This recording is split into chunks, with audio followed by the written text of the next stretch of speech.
Wir freuen uns heute besonders, dass wir an der DUW als ersten Gast Herrn Professor Jochen Koch von der Europa-Universität Viadrina an Frankfurt an der Oder begrüßen dürfen. Er ist dort Lehrstuhlinhaber für den Bereich Unternehmensführung und Organisation, war davor sehr lang an der FU Berlin tätig und er ist Lehrender in unserem Masterstudiengang Bildungs- und Kompetenzmanagement. Dieser Lehrgang zielt ja sehr stark auf die Kompetenzen und auch die Kompetenzentwicklung von Mitarbeitern und Mitarbeitern in Organisationen ab. Meine Frage, was bedeutet Kompetenz und Kompetenzentwicklung auf der Ebene der Organisation? Also man kann sagen, von der Forschung her betrachtet, dass organisationale Kompetenz mittlerweile eigentlich der zentrale Begriff ist, um Organisationen zu beschreiben, aber auch analytisch zu begreifen. Das hat sich in den letzten 10 bis 15 Jahren so langsam herauskristallisiert und man begreift dabei Organisationen zunehmend eigentlich vor dem Hintergrund komplexer Routinen, die sich dort etablieren und die dann natürlich eine Mischung aus unterschiedlichen Aspekten der Organisation zusammenfassen. Also klassischerweise hätte man Organisation immer nur als Struktur begriffen. Das heißt, es gibt einen Organisator, der setzt eine Organisationsstruktur und damit Verhaltensregeln und alle halten sich an die Verhaltensregeln und deshalb funktioniert die Organisation effizient. Und das ist ja auch die Vorstellung, die hinter dem Bürokratiekonzept von Max Weber letztendlich steckt.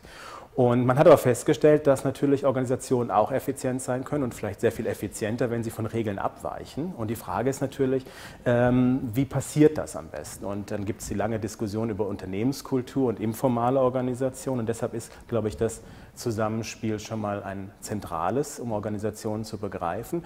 Und das Zusammenspiel von formaler und informaler Struktur. Und das zeigt eben dann auch, wenn man das analytisch auseinander nimmt, dass eigentlich der Begriff der Kompetenz dort in den Mittelpunkt rückt, denn man begreift dann Organisationen, wie ich eben schon sagte, vor dem Hintergrund komplexer Routinen bzw. Praktiken, sozialer Praktiken, die eingebettet sind, die gelebt werden in Organisationen, die nicht vorgegeben sind, sondern die aus dem Arbeitsalltag heraus entstehen und sich auch dadurch verfestigen.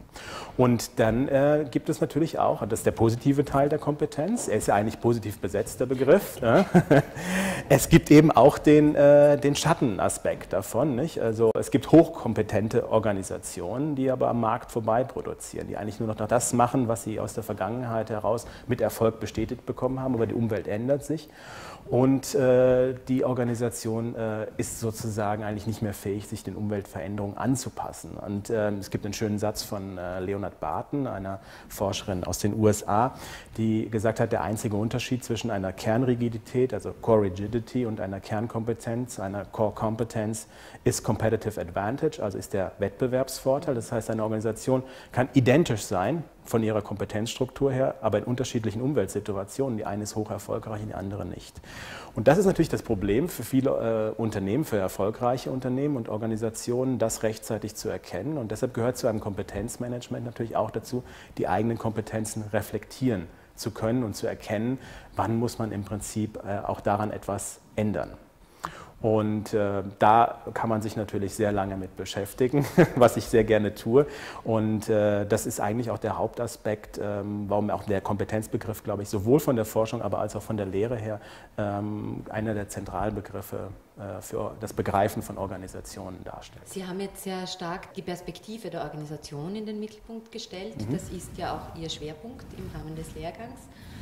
Aus diesem Blickwinkel betrachtet, was sind die Anforderungen an ein strategisches Bildungs- und Kompetenzmanagement? Ja, wenn man da im Prinzip unmittelbar dran anknüpft, dann wäre es auf der einen Seite die Fähigkeit zu entwickeln, den Kompetenzentwicklungsprozess in seinen Bahnen zu steuern und auf der anderen Seite zu reflektieren. Und das setzt voraus, dass man eigentlich die eigene Organisation sehr, sehr gut hinsichtlich der formalen Struktur als auch der informalen Struktur durchdringen kann.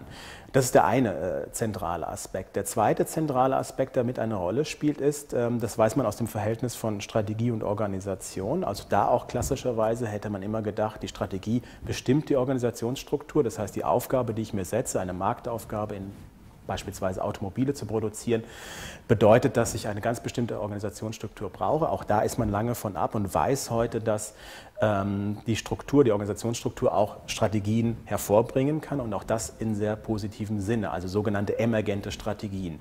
Und das wäre die zweite Perspektive, die man mit in den Blick nehmen muss, dass man nicht nur von Planung, strategischer Planung ausgeht, sondern gleichzeitig eben davon ausgeht, dass Organisationen einen Fundus, einen Kompetenzfundus haben und hoffentlich haben und entwickeln können, um daraus eben auch Wettbewerbsvorteile von innen heraus zu generieren. Das ist ein sehr, sehr wichtiges Feld. Und insofern, wenn man beide Seiten zusammennimmt, einerseits die Organisation, auf der anderen Seite die Strategie, so gibt das, glaube ich, einen konzeptionellen Rahmen ab, der für das Bildungs- und Kompetenzmanagement von zentraler Bedeutung ist. Man muss dann schauen, wie ich sozusagen das Personal aus den Anforderungen, die sich daraus ableiten, richtig vorbereite. Und das ist je dynamischer die Umwelt wird, je komplexer die Situationen sind, natürlich nie ex ante genau planbar. Und das heißt, ich muss Improvisationspotenziale schaffen in der Organisation.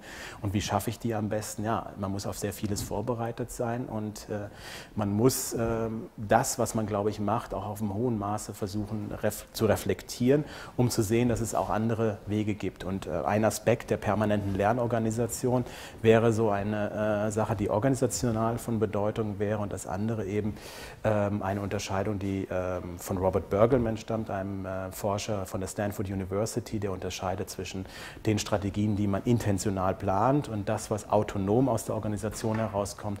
Und auch da müsste man sozusagen eine Balance schaffen. Das heißt also eine Balance zwischen auf der einen Seite Stabilität und Wandel und auf der anderen Seite von dem, was man intentional in die Organisation gibt und herausholen möchte, und auf der anderen Seite, was gibt eigentlich die Organisation selbst an Möglichkeiten vor und wo kann ich da idealerweise dran anknüpfen. Herr Professor Koch, dann bedanke ich mich ganz herzlich für das Gespräch und freue mich auf die zukünftige Zusammenarbeit an der DOW. Darauf freue ich mich auch. Vielen Dank.